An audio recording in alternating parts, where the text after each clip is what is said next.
Hello, welcome to study circle. अगर आप BPSC teaching recruitment exam की तैयारी कर रहे हैं तो आप एससीईआरटी के इंपॉर्टेंस को जानते हैं। तो इसी सीरीज में आज हम लोग class 10th standard history subject chapter 1 Europe में राष्ट्रवाद को पढ़ेंगे।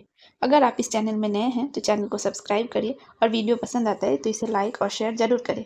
हमें आपके सपोर्ट की ज़रूरत है। तो चलिए शुरू करते हैं। इस चैप्टर में हम लोग इस चैप्टर के जो भी इंपॉर्टेंट पॉइंट्स हैं उसको हाईलाइट करेंगे और पढ़ेंगे। यूरोप में राष्ट्रवाद। राष्ट्रवाद आधुनिक विश्व की राजनीतिक जागृति का प्रतिफल है। यह एक ऐसी भावना है जो किसी विशेष भौगोलिक, सांस्कृतिक या सामाजिक परिवेश में रहने वाले लोगों में एकता का वाहक बनती है। राष्ट्रवाद की भावना का बीजारोपण यूरोप में पुनर्जागरण के काल से ही हो चुका था, परंतु 1789 ईस्वी की फ्रांसीसी क्रांति से उन्नत रूप में प्रकट हुई और 19वीं शताब्दी में तो ये उन्नत एवं आक्रामक रूप में सामने आई। इसके कारण भी यथेष्ट थे और परिणाम भी युगांतकारी रहे। तो क्या हुआ कि राष्ट्रवाद की जो भावना है उसका बीजारोपण यूरोप में पुनर्जागरण के काल से ही हुआ था, परंतु जब 1789 ईस्वी में फ्रांस की क्रांति हुई तो ये क्या हुआ, उन्नत रूप में प्रकट हुआ और 19वीं शताब्दी में ये उन्नत एवं आक्रामक रूप में सामने आया। यूरोप में राष्ट्रीयता की भावना के विकास में फ्रांस की राज्य क्रांति तत्पश्चात नेपोलियन के आक्रमणों ने महत्वपूर्ण योगदान दिया। तो आप यहाँ पे देख सकते हैं कि ये जो है नेपोलियन का चित्र है। तो फ्रांसीसी क्रांति ने राजनीति को अभिजात वर्गीय परिवेश से बाहर कर उसे अखबारों, सड़कों और सर्वसाधारण की वस्तु बना दिया। यूरोप के कई राज्यों में नेपोलियन के अभियानों द्वारा नवयुग का संदेश पहुंचा। नेपोलियन ने जर्मनी और इटली के राज्यों को भौगोलिक नाम की परिधि से बाहर कर उसे वास्तविक एवं राजनीतिक रूपरेखा प्रदान की, जिससे इटली और जर्मनी के एकीकरण का मार्ग प्रशस्त हुआ। दूसरी तरफ नेपोलियन की नीतियों के कारण फ्रांसीसी प्रभुता और आधिपत्य के विरुद्ध यूरोप में देशभक्तिपूर्ण विक्षोभ भी जगा। नेपोलियन के पतन के बाद यूरोप की विजयी शक्तियां ऑस्ट्रिया की राजधानी वियना में 1815 में एकत्र हुई, जिनका उद्देश्य यूरोप में पुनः उसी व्यवस्था को स्थापित करना था जिसे नेपोलियन के युद्धों और विजयों ने अस्त व्यस्त कर दिया। तो यहाँ पे आप देख सकते हैं एक मानचित्र है कि Europe after the Congress of Vienna 1815। तो क्या कि इसमें भाग लेने वाले राजनयिक इस बात को देख सकने में असमर्थ रहे कि जनतंत्र और राष्ट्रवाद की नई शक्तियां राजनीति को निर्धारित करने वाले नए तत्वों के रूप में उभर रही थी। सन 1815 ईस्वी के वियना सम्मेलन की मेजबानी ऑस्ट्रिया के चांसलर मेटरनिख ने किया, जो कि घोर प्रतिक्रियावादी था। इस सम्मेलन में ब्रिटेन, रूस, प्रसा और ऑस्ट्रिया जैसी यूरोपीय शक्ति ने मिलकर एक ऐसी व्यवस्था की जिसका मुख्य उद्देश्य यूरोप में उस शांति संतुलन को स्थापित करना था जिसे नेपोलियन के युद्धों ने समाप्त कर दिया था। गणतंत्र एवं प्रजातंत्र जो फ्रांस की क्रांति की देन थी, उसका विरोध करना और पुरातन व्यवस्था की पुनर्स्थापना करना मेटरनिख व्यवस्था का उद्देश्य था। अतः वियना सम्मेलन के माध्यम से यूरोप में नेपोलियन युग का अंत हुआ और मेटरनिख युग की शुरुआत हुई। इटली पर अपना प्रभाव स्थापित रखने के लिए मेटरनिख ने उसे कई राज्यों में विभाजित कर दिया था और सिसिली और नेपल्स के प्रदेश बूर्बो वंश के सम्राट फर्डिनेंड को दे दिया गया। रोम और उसके आसपास के राज्य पोप को सौंप दिए गए और लॉम्बार्डी एवं वेनेसिया पर ऑस्ट्रिया की प्रभुता कायम हुई। परमा, मेडोना और टस्कनी के प्रांत हैब्सबर्ग राजवंश को दे दिए गए तथा जेनेवा और सार्डिनिया पिडमाउंट के राज्य में सम्मिलित कर दिया गया। जर्मनी में 39 रियासतों का संघ कायम रहा, जिस पर अप्रत्यक्ष रूप से ऑस्ट्रिया का अधिकार किया गया तथा हर संभव प्रयास किया गया कि उनसे राष्ट्रीयता की भावना नहीं जगे। मेटरनिख ने फ्रांस में भी पुरातन व्यवस्था की पुनर्स्थापना की। इस तरह वियना सम्मेलन प्रतिक्रियावादी शक्तियों की विजय थी, लेकिन ये व्यवस्था स्थायी साबित नहीं हुई और जल्द ही यूरोप में राष्ट्रीयता की भावना का प्रसार हुआ, जिससे यूरोप के लगभग सभी देश प्रभावित हुए। तो आप यहाँ पे देख सकते हैं कि ये जो है ये मेटरनिख का चित्र है और इस पैराग्राफ में क्या समझाने की कोशिश की गई है कि 1850 में जब वियना सम्मेलन हुआ था उसका मेजबानी किसने किया था, ऑस्ट्रिया के चांसलर मेटरनिख किया था। और इस सम्मेलन में जो प्रमुख यूरोपीय शक्ति थी वो कौन कौन थी, ब्रिटेन, रूस, प्रसा और ऑस्ट्रिया। तो उसका उन्होंने क्या है कि यूरोप में शांति स्थापना करने के लिए क्या था, लेकिन क्या था कि वियना सम्मेलन के माध्यम से यूरोप में क्या हुआ कि नेपोलियन युग का अंत हुआ और मेटरनिख युग का शुरुआत हुआ। और मेटरनिख जो था एक प्रतिक्रियावादी शासक था, इसलिए उसने क्या किया कि इटली पर अपना प्रभाव स्थापित करने के लिए उन्होंने सिसिली और नेपल्स के प्रदेश को बूर्बो वंश के सम्राट फर्डिनेंड को दे दिया और रोम और उसके आसपास के राज्य को पोप को सौंप दिया। और लॉम्बार्डी एवं वेनेसिया पर ऑस्ट्रिया की अपनी प्रभुता कायम हुई और परमा, मेडोना और टस्कनी जैसे प्रांत किसको दे दिया, हैब्सबर्ग राजवंश को दे दिया। इस तरह उसने इटली को उन्होंने कई भागों में विभाजित कर दिया। जेनेवा और सार्डिनिया पिडमाउंट के राज्य में सम्मिलित कर दिए गए और जर्मनी में जो था 39 रियासतों का संघ कायम रहा और उस पर अप्रत्यक्ष रूप से ऑस्ट्रिया का ही अधिकार था और वो इसलिए इस सबको विभाजित रख रहा था ताकि उसमें राष्ट्रीयता की भावना नहीं जगे। और मेटरनिख ने फ्रांस में भी पुरातन व्यवस्था की पुनर्स्थापना की। इस तरह वियना सम्मेलन प्रतिक्रियावादी शक्तियों की विजय थी। आगे क्या हुआ कि फ्रांस में वियना व्यवस्था के तहत क्रांति के पूर्व की व्यवस्था को स्थापित करने के लिए बूर्बो राजवंश को पुनर्स्थापित किया गया तथा लुई 18 जो था वो फ्रांस का राजा बना। उसने फ्रांस की बदली हुई परिस्थितियों को समझा और फ्रांसीसी जनता पर पुरातन पंथी व्यवस्था को थोपने का प्रयास नहीं किया। उसने प्रतिक्रियावादी तथा सुधारवादी शक्तियों के मध्य सामंजस्य स्थापित करने का प्रयास किया तथा इसी उद्देश्य से 2 जून 1814 ईस्वी को सम्राट की ओर से संवैधानिक घोषणा पत्र जारी किया, जो कि 1848 ईस्वी तक फ्रांस में चलते रहे। चार्ल्स टेन के शासनकाल में इसमें से कुछ परिवर्तन किए गए, परंतु इसका परिणाम 1830 के क्रांति के रूप में सामने आया। तो अब जुलाई 1830 की क्रांति क्या थी कि चार्ल्स टेन जो था एक निरंकुश और प्रतिक्रियावादी शासक था, जिसने फ्रांस में उभर रही राष्ट्रीयता तथा जनतंत्रवादी भावनाओं को दबाने का कार्य किया। उसने अपने शासनकाल में संवैधानिक लोकतंत्र की राह में कई गतिरोध उत्पन्न किए। उसके द्वारा प्रतिक्रियावादी पोलिग्नेक को प्रधानमंत्री बनाया गया। तो चार्ल्स टेन था, उसने किसको अपना प्रधानमंत्री बनाया? पोलिग्नेक को, जो क्या था? एक प्रतिक्रियावादी था। पोलिग्नेक ने पूर्व में लुई 18वें द्वारा स्थापित समान नागरिक संहिता के स्थान पर शक्तिशाली अभिजात वर्ग की स्थापना तथा उसे विशेषाधिकारों से विभूषित करने का प्रयास किया।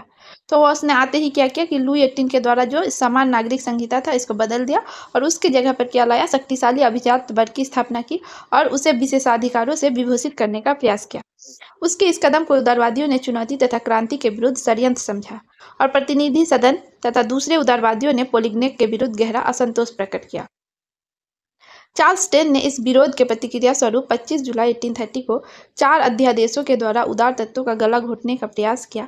इन अध्यादेशों के विरोध में पेरिस में क्रांति की लहर दौड़ गई और फ्रांस में 28 जून 1830 को गृह युद्ध आरंभ हो गया।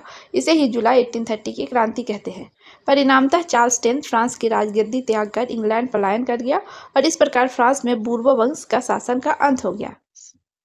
तो क्या हुआ कि जब उन्होंने पोलिग्नेक ने समान नागरिक संहिता के स्थान पर शक्तिशाली अभिजात वर्ग की स्थापना तथा उसे विशेषाधिकारों से समान नागरिक संहिता के स्थान पर शक्तिशाली अभिजात वर्ग की स्थापना तथा उसे विशेष अधिकारों से विभूषित करने का प्रयास किया। उसके इस कदम को उदारवादियों ने चुनौती तथा क्रांति के विरुद्ध षड्यंत्र समझा। प्रतिनिधि तो इसी के उसमें प्रतिक्रिया में 25 जुलाई 1830 को 4 अध्यादेशों के द्वारा उदार तत्वों का गला घोटने का कोशिश किया। किसने? चार्ल्स टेन ने। और इसी अध्यादेशों के विरोध में पेरिस में जो है क्रांति की लहर दौड़ गई और इसीलिए फिर क्या हुआ कि फ्रांस में 28 जून 1830 को गृह युद्ध आरंभ हो गया और इसे ही क्या हुआ कि जुलाई 1830 की क्रांति कहते हैं। और इस जुलाई 1830 की क्रांति का परिणाम क्या हुआ कि चार्ल्स टेन था जो फ्रांस की राजगद्दी को त्याग कर इंग्लैंड पलायन कर गया और फ्रांस में बूर्बो राजवंश का शासन का अंत हो गया। फ्रांस में जुलाई 1830 की क्रांति के परिणाम स्वरूप बूर्बो वंश के स्थान पर ऑरलेंस वंश को गद्दी सौंपी गई। किसको सौंपी गई? ऑरलेंस को। इस वंश का शासक कौन था? लुई फिलिप था। उसने उदारवादियों, पत्रकारियों तथा पेरिस की जनता के समर्थन से सत्ता प्राप्त की थी, अतः उसकी नीतियां उदारवादियों के पक्ष में तथा संवैधानिक गणतंत्रों के निमित्त रही। 1830 की क्रांति के और भी क्या क्या प्रभाव रहे कि इस प्रकार जुलाई की क्रांति इस बात की सूचक थी कि देश में कट्टर राज सत्तावादियों का प्रभाव कम हो रहा था। वास्तव में यह क्रांति मध्यम वर्ग और लोक संप्रभुता के सिद्धांतों की देन थी। इसी क्रांति ने फ्रांसीसी क्रांति के सिद्धांतों को पुनर्जीवित किया तथा वियना कांग्रेस के उद्देश्यों को निर्मूल सिद्ध कर दिया। इसका प्रभाव जो था संपूर्ण यूरोप पर पड़ा और राष्ट्रीयता तथा देशभक्ति की भावना का प्रस्फुटन हुआ। उससे सभी यूरोपीय राष्ट्रों के राजनीतिक एकीकरण, संवैधानिक सुधारों तथा राष्ट्रवाद के विकास का मार्ग प्रशस्त किया। इटली तथा जर्मनी का एकीकरण तथा यूनान, पोलैंड एवं हंगरी में तत्कालीन व्यवस्था के प्रति राष्ट्रीयता के प्रभाव के कारण आंदोलन उठ खड़े हुए। आगे चलकर फ्रांस में भी लुई फिलिप के खिलाफ आवाज उठने लगी, जिससे फ्रांस में एक और क्रांति की पृष्ठभूमि तैयार कर दी। तो अब क्या हुआ कि सन 1848 ईस्वी की क्रांति, तो फ्रांस में एक और क्रांति हुई। क्या? 1848। लुई फिलिप जो था एक उदारवादी शासक था, परंतु बहुत अधिक महत्वाकांक्षी था। उसने अपने विरोधियों को खुश करने के लिए स्वर्णिम मध्यम वर्गीय नीति का अवलंबन करते हुए सन 1840 में गीजो को प्रधानमंत्री नियुक्त किया। तो उसकी नीति क्या थी कि स्वर्णिम मध्यम वर्गीय नीति थी और 1840 में उसने क्या किया कि गीजो नाम के एक व्यक्ति को अपना प्रधानमंत्री नियुक्त किया। गीजो जो था एक कट्टर प्रतिक्रियावादी था। लुई फिलिप एक उदारवादी शासक था, परंतु उसका जो प्रधानमंत्री था वो कट्टर प्रतिक्रियावादी था। वो किसी भी तरह के वैधानिक, सामाजिक एवं आर्थिक सुधारों के विरुद्ध था। लुई फिलिप ने पूंजीपति वर्ग को साथ रखना पसंद किया, जिसे शासन के कार्यों में अभिरुचि नहीं थी और जो अल्पमत में भी था। उसके पास किसी भी तरह का सुधारात्मक कार्यक्रम नहीं था, ना ही उसे विदेश नीति में ही किसी तरह का सफलता हासिल हो रहा था। उसके शासनकाल में देश में भुखमरी एवं बेरोजगारी व्याप्त होने लगी थी, जिसकी वजह से गीजों की आलोचना होने लगी। सुधारवादियों ने 22 फरवरी 1848 ईस्वी में पेरिस में कियर्स के नेतृत्व में एक विशाल भोज का आयोजन किया और जगह जगह अवरोध लगाए गए। लुई फिलिप को गद्दी छोड़ने पर मजबूर किया गया और 24 फरवरी को लुई फिलिप ने गद्दी त्याग दिया और इंग्लैंड चला गया। तो यहाँ पे क्या हुआ कि लुई फिलिप जो ऑरलेंस राजवंश का था, उसने क्या किया, वो तो उदारवादी शासक था, परंतु उसने अपना प्रधानमंत्री किसको बनाया था, गीजो को बनाया था, जो कट्टर प्रतिक्रियावादी था। और गीजो का क्या था कि वैधानिक, सामाजिक और आर्थिक सुधारों के वो विरुद्ध था। तो उसके ये क्या हुआ कि जो उदारवादी लोग थे वो क्या हो गया, लुई फिलिप के अगेंस्ट हो गया, उसके खिलाफ हो गए। और उसके शासनकाल में क्या हुआ कि देश में भुखमरी एवं बेरोजगारी व्याप्त होने लगी और गीजों की क्या हो गया, आलोचना होने लगी। तो सुधारवादियों ने 22 फरवरी 1840 को कियर्स नाम के एक व्यक्ति के नेतृत्व में पेरिस में एक विशाल भोज का आयोजन किया और जगह जगह अवरोध लगाए गए, मतलब प्रोटेस्ट होने लगा। और इससे जो था कि लुई फिलिप को गद्दी छोड़ने पर मजबूर कर दिया गया और 24 फरवरी को लुई फिलिप ने गद्दी त्याग दिया और इंग्लैंड चला गया। तत्पश्चात नेशनल असेंबली ने गणतंत्र की घोषणा करते हुए 21 वर्ष के ऊपर के सभी वयस्क पुरुषों को मताधिकार प्रदान किया और काम के अधिकार की गारंटी दी। गणतंत्रवादियों के नेता मार्टिन एवं सुधारवादियों के नेता लुई ब्लांक था। शीघ्र ही दोनों में मतभेद आरंभ हो गया और लुई नेपोलियन फ्रांस का सम्राट बना। तो यहाँ पे क्या है कि 24 फरवरी को जब लुई फिलिप ने गद्दी त्याग दिया तो उस दिन क्या हुआ कि नेशनल असेंबली ने गणतंत्र की घोषणा की और 21 वर्ष के ऊपर के सभी वयस्क पुरुषों को, महिलाओं को नहीं, सिर्फ पुरुषों को क्या हुआ, मताधिकार दिया गया। और ये सब किसके उसमें हो रहा था, अधीन में हो रहा था, कियर्स नाम के एक व्यक्ति के अधीन में। लेकिन यहाँ पे था कि दो नेता थे प्रमुख, एक तो गणतंत्रवादियों के नेता थे जिनका नाम मार्टिन था और एक सुधारवादियों के नेता थे लुई ब्लांक। और दोनों में ही क्या हुआ, मतभेद शुरू हो गया और लुई नेपोलियन फ्रांस का राष्ट्र सम्राट बना। और जब दोनों में मतभेद हुआ तो एक तीसरा व्यक्ति लुई नेपोलियन नाम का था जो क्या हुआ, फ्रांस का सम्राट बना। इस क्रांति ने न सिर्फ फ्रांस की पुरातन व्यवस्था का अंत किया, बल्कि Italy, Germany, Austria, Holland, Switzerland, Denmark, Spain, Poland, Ireland तथा इंग्लैंड भी इस क्रांति से प्रभावित हुए। इटली तथा जर्मनी के उदारवादियों ने बढ़ते हुए जन असंतोष का फायदा उठाया और राष्ट्रीय एकीकरण के द्वारा राष्ट्र राज्य की स्थापना की मांगों को आगे बढ़ाया, जो संवैधानिक लोकतंत्र के सिद्धांत पर आधारित था। अब पढ़ेंगे इटली का एकीकरण। इटली 19वीं शताब्दी के आरंभ में मात्र एक भौगोलिक अभिव्यक्ति था जहां कई स्वतंत्र राज्य हुआ करते थे। इस कारण वहां अलगाव की भावना थी। इटली के एक राष्ट्र के रूप में स्थापित होने की भौगोलिक समस्या के अलावा भी कई अन्य समस्याएं भी थी, जैसे इटली में ऑस्ट्रिया और फ्रांस जैसे विदेशी राष्ट्रों का हस्तक्षेप था। अतः एकीकरण में इनका विरोध अवश्यंभावी था। इधर राजधानी रोम भी पोप के प्रभाव में थी। पोप की इच्छा थी कि इटली का एकीकरण स्वयं उसके नेतृत्व में धार्मिक दृष्टिकोण से हो, न कि शासकों के नेतृत्व में। इसके अलावा अनेक आर्थिक और प्रशासनिक विसंगतियां भी मौजूद थी। परंतु इसके बावजूद 19वीं शताब्दी के आरंभ से ही इटली में राष्ट्रीयता का विकास हो रहा था। फ्रांस में होने वाली घटनाओं का प्रभाव भी यहाँ स्पष्ट रूप से पड़ रहा था। नेपोलियन के सैन्य अभियानों ने इटली के नवजागरण तथा एकीकरण में अप्रत्यक्ष रूप से ही सही परंतु महत्वपूर्ण योगदान दिया। इटली विजय के पश्चात नेपोलियन ने इसे 3 गणराज्यों में गठित किया, यथा सिस्पाइन गणराज्य, लिगुलियन तथा ट्रांसपेडेन गणराज्य। तो क्या हुआ कि नेपोलियन के सैन्य अभियानों के कारण इटली में नवजागरण तथा एकीकरण का अप्रत्यक्ष रूप से योगदान था। और इटली के विजय के पश्चात क्या हुआ कि नेपोलियन ने इटली को 3 गणराज्यों में गठित किया। तो पहला क्या था, सिस्पाइन गणराज्य, नेक्स्ट था लिगुलियन और थर्ड वन था ट्रांसपेडेन। उसने मतलब नेपोलियन ने यातायात व्यवस्था को भी चुस्त दुरुस्त किया तथा संपूर्ण क्षेत्र को एक शासन के अधीन लाया। इन सभी कारणों से वहां जागृति आई और नेपोलियन के पतन जो 1814 में हुआ था, उसके पश्चात जो वियना कांग्रेस 1815 द्वारा इटली को पुराने रूप में लाने के उद्देश्य से फिर क्या हुआ कि इटली को 2 राज्यों पिडमाउंट और सार्डिनिया का एकीकरण कर दिया गया। इस प्रकार इटली के एकीकरण की दिशा तय होने लगी।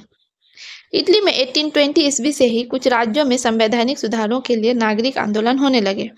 एक गुप्त दल कार्बोनरी का गठन राष्ट्रवादियों द्वारा किया गया, जिसका उद्देश्य छापा मार युद्ध के द्वारा राजतंत्र को नष्ट कर गणराज्य की स्थापना करना था।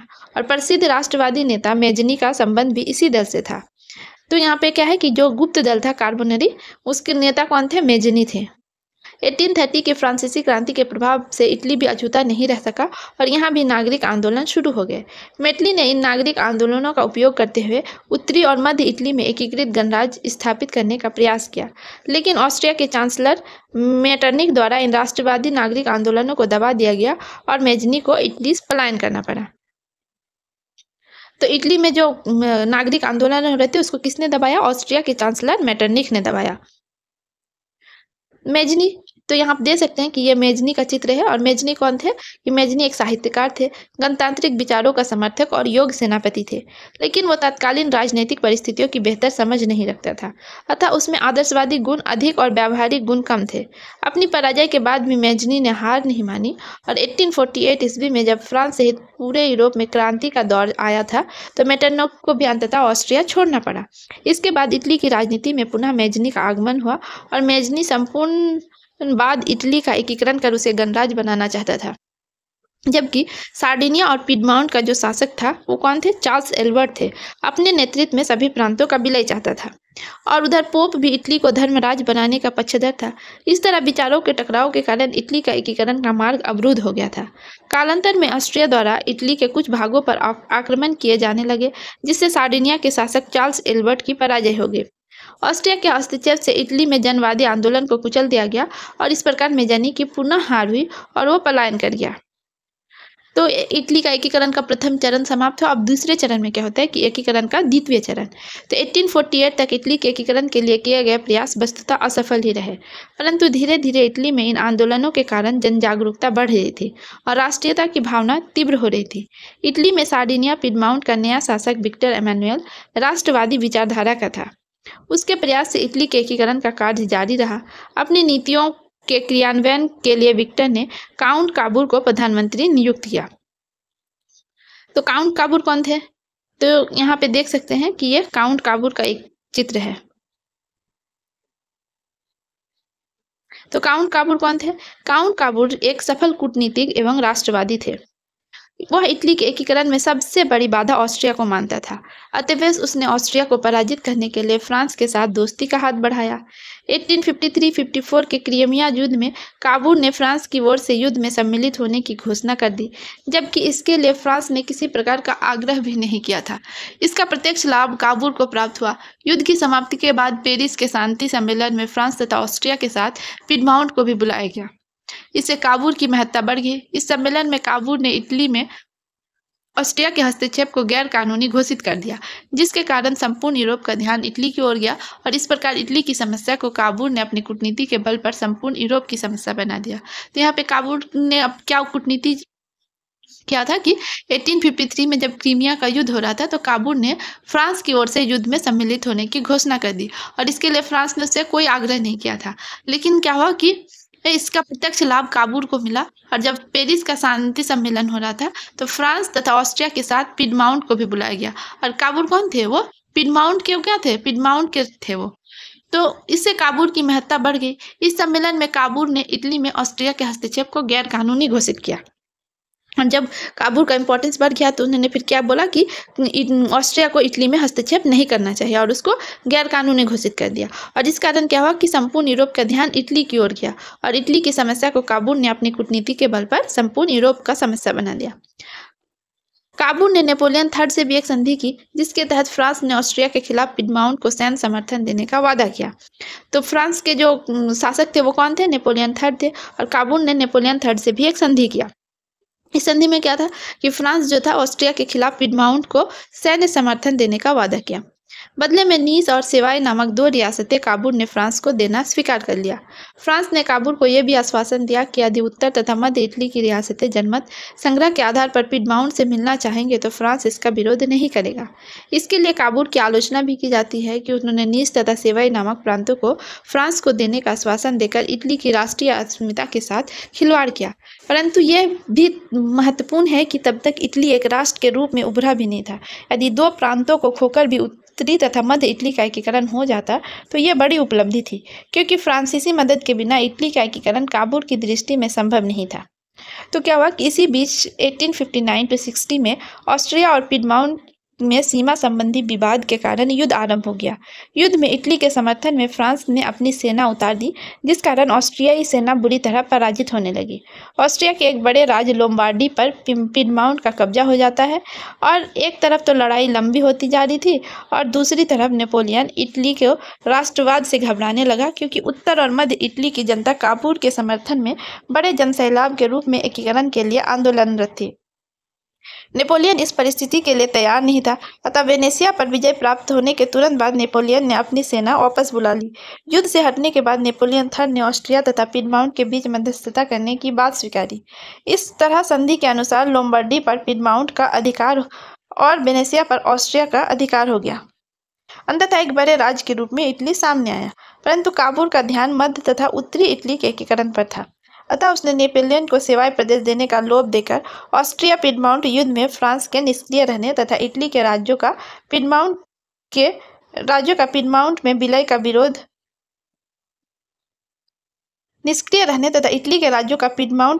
विरोध नहीं करने का आश्वासन ले लिया। बदले में नेपोलियन ने यह शर्त रख दी कि जिन राज्यों का विलय होगा वहां जनमत संग्रह कराए जाएंगे। चूंकि उन रियासतों की जनता पिडमाउंट के साथ थी, इसीलिए काबूल ने कूटनीति का परिचय देते हुए इसे स्वीकार कर लिया। 1860-61 में काबूल ने सिर्फ रोम को छोड़कर उत्तर तथा मध्य इटली की सभी रियासतों परमा, मोडेना, टस्कनी, फब्बारा, बेलाजोना आदि को मिला लिया तथा जनमत संग्रह कर इसे पुष्ट भी कर लिया। ऑस्ट्रिया भी फ्रांस तथा इंग्लैंड द्वारा पिडमाउंट को समर्थन के भय से कोई कदम नहीं उठा सका। दूसरी तरफ ऑस्ट्रिया जर्मन एकीकरण की समस्या से भी जूझ रहा था। तो यहाँ पे हमने क्या पढ़ा, यहाँ पे थोड़ा सा कॉम्प्लिकेटेड है कि 1859-60 में क्या है कि ऑस्ट्रिया और पिडमाउंट में क्या सीमा संबंधी विवाद के कारण युद्ध आरंभ हो गया। और युद्ध में क्या है कि इटली के समर्थन में फ्रांस ने अपनी सेना उतार दी। तो इटली का समर्थन कौन कर रहा था? फ्रांस कर रहा था। और इसमें क्या हुआ कि ऑस्ट्रिया सेना फिर क्या हार गई। तो जब ऑस्ट्रिया को एक बड़े राज्य लोम्बार्डी पर पिडमाउंट का कब्जा हो गया, तो इटली का ही पार्ट था पिडमाउंट, और पिडमाउंट क्या किया, जब ऑस्ट्रिया हार गया तो लोम्बार्डी पर भी पिडमाउंट का कब्जा हो गया। तो क्या हो कि दूसरी तरफ नेपोलियन इटली के राष्ट्रवाद से घबराने लगा था। क्यों घबराने लगा था? क्योंकि इटली का जो एकीकरण हो रहा था और इटली के लोग क्या करते थे, काबूल को समर्थन कर रहे थे, तो इटली मजबूत हो रही थी, तो नेपोलियन उससे घबराने लगा। और नेपोलियन क्या क्या कि वेनेसिया पर विजय प्राप्त होने के तुरंत बाद नेपोलियन ने अपनी सेना वापस बुला ली और युद्ध से हटने के बाद नेपोलियन थर्ड ने ऑस्ट्रिया तथा पिडमाउंट के बीच मध्यस्थता करने की बात स्वीकारी। और इस संधि के अनुसार लोम्बार्डी पर पिडमाउंट का अधिकार और वेनेसिया पर ऑस्ट्रिया का अधिकार माना गया। तो जब ये संधि हुआ, और संधि कौन कराने लगा? नेपोलियन थर्ड ही कराने लगा। तो उसमें क्या हो कि लोम्बार्डी पर क्या हुआ, पिडमाउंट का अधिकार हो गया, और वेनेसिया जो था एक इटली का ही पार्ट था, वो भी उस पर ऑस्ट्रिया का अधिकार हो गया। तो एक इस तरह से क्या हो कि इटली एक बड़े राज्य के रूप में सामने आया। परंतु काबूल जो था क्या चाहता था कि पूरा उत्तर और मध्य इटली जो है दोनों का एकीकरण हो जाए। तो इसके लिए उसने नेपोलियन को फिर सेवाई प्रदेश देने का लोभ दिखाया और कहा कि जब ऑस्ट्रिया और पिडमाउंट का युद्ध हो तो फ्रांस उसमें निष्क्रिय रहे, मतलब वो किसी का भी साथ न दे। बदले में नेपोलियन ने यह शर्त रख दी कि जिन राज्यों का विलय होगा वहां जनमत संग्रह कराए जाएंगे। तो नेपोलियन ने बोला कि जो भी रियासत जीता जाएगा वहां पे जनमत संग्रह होगा। तो काबूल जानता था कि अगर जनमत संग्रह होगा तो जीत उसी की होगी, इसलिए उसने इसको स्वीकार कर लिया। और 1860-61 में काबूल ने सिर्फ रोम को छोड़कर क्या हुआ, उत्तर तथा मध्य इटली की सभी रियासतों, मतलब जो परमा, मेडोना, टस्कनी, फब्बारा, बेलाजोना, ये सब जो था सबको मिला लिया और जनमत संग्रह करके उसमें मतलब अपना पुष्ट भी कर लिया कि ये सब इटली के ही पार्ट थे।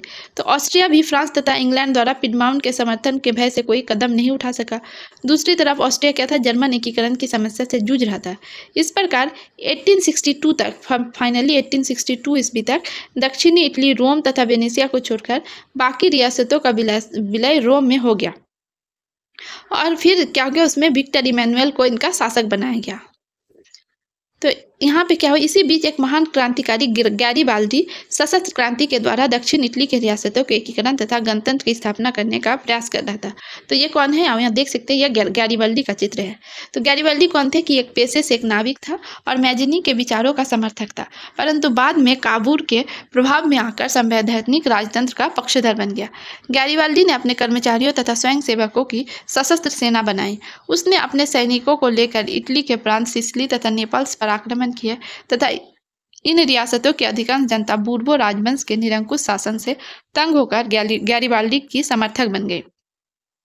गैरिबाल्दी ने यहाँ गणतंत्र की स्थापना की तथा विक्टर इमैनुअल के प्रतिनिधि के रूप में सत्ता संभाली। वस्तुतः काबूल के विचार गैरिबाल्दी से नहीं मिलते थे, परंतु काबूल ने उनके दक्षिणी अभियान का समर्थन किया। 1862 ईस्वी में फिर क्या हुआ कि गैरिबाल्दी ने रोम पर आक्रमण की योजना बनाई। तब काबूल ने क्या किया कि गैरिबाल्दी के इस अभियान का विरोध किया और रोम की रक्षा के लिए पिडमाउंट की सेना भेज दी। इसी बीच गैरिबाल्दी की भेंट काबूल से हुई और उसने रोम के अभियान की योजना त्याग दी। दक्षिणी इटली के जीते गए क्षेत्र को बिना किसी संधि के गैरिबाल्दी ने विक्टर इमैनुअल को सौंप दिया। गैरिबाल्दी को दक्षिण क्षेत्र में शासक बनने का प्रस्ताव विक्टर इमैनुअल द्वारा दिया भी गया था, परंतु उसने इसे अस्वीकार कर दिया। वो अपनी सारी संपत्ति राष्ट्र को समर्पित कर साधारण किसान की भांति जीवन जीने की ओर अग्रसित हुआ और त्याग और बलिदान की इस भावना के कारण गैरिबाल्दी के चरित्र को भारतीय स्वतंत्रता संग्राम के दौरान खूब प्रचारित किया गया तथा लाला लाजपत राय ने उसकी जीवनी भी लिखी थी। तो गैरिबाल्दी की जीवनी किसने लिखी थी? लाला लाजपत राय। क्यों? क्योंकि गैरिबाल्दी के त्याग और बलिदान के भावना को भारतीय स्वतंत्रता संग्राम में खूब पसंद किया गया। 1862 ईस्वी में दुर्भाग्यवश काबूल की मृत्यु हो गई। इस तरह वो भी पूरे इटली का एकीकरण नहीं देख पाया। तो काबूल की मृत्यु कभी 1862 में हुई। रोम तथा वेनेशिया के रूप में शेष इटली का एकीकरण विक्टर इमैनुअल ने स्वयं किया। तो बाकी जो इटली का एकीकरण का काम बच गया था वो किसने किया? विक्टर इमैनुअल ने किया। तो 1870-71 में फ्रांस और प्रसा के बीच युद्ध छिड़ गया, जिसके कारण फ्रांस के लिए पोप को संरक्षण प्रदान करना संभव नहीं था। विक्टर इमैनुअल ने इस परिस्थिति का लाभ उठाया और पोप ने अपने आप को वेटिकन सिटी के किले में बंद कर लिया। इमैनुअल ने पोप के राजमहल को छोड़कर बाकी रोम को इटली में मिला लिया और उसे अपनी राजधानी बनाई। इस नई स्थिति को पोप ने तत्काल स्वीकार नहीं किया और इस समस्या का अंततः मुसलमानी द्वारा निदान हुआ, जब उसने पोप के साथ समझौता कर वेटिकन की स्थिति को स्वीकार कर लिया। इस प्रकार 1871 ईस्वी तक इटली का एकीकरण मेजीनी, काबूल, गैरिबाल्दी जैसे राष्ट्रवादी नेताओं एवं विक्टर इमैनुअल जैसे शासक के योगदानों के कारण पूर्ण हुआ। इन सभी घटनाओं के पार्ट्स में राष्ट्रवादी चेतना जो थी सर्वोपरि थे। तो हमने इस चैप्टर का ये पार्ट 1 पढ़ा और इसके बाद जो चैप्टर है वो पार्ट 2 में पढ़ेंगे। तो अगर आपको ये वीडियो पसंद आता है तो इसे लाइक करें, शेयर करें और चैनल को सब्सक्राइब जरूर करें। पार्ट 2 का जो है लिंक डिस्क्रिप्शन में दे दिया जाएगा, आप इसे ज़रूर देखें और हमें सपोर्ट ज़रूर करें, चैनल को सब्सक्राइब ज़रूर करें। Thank you.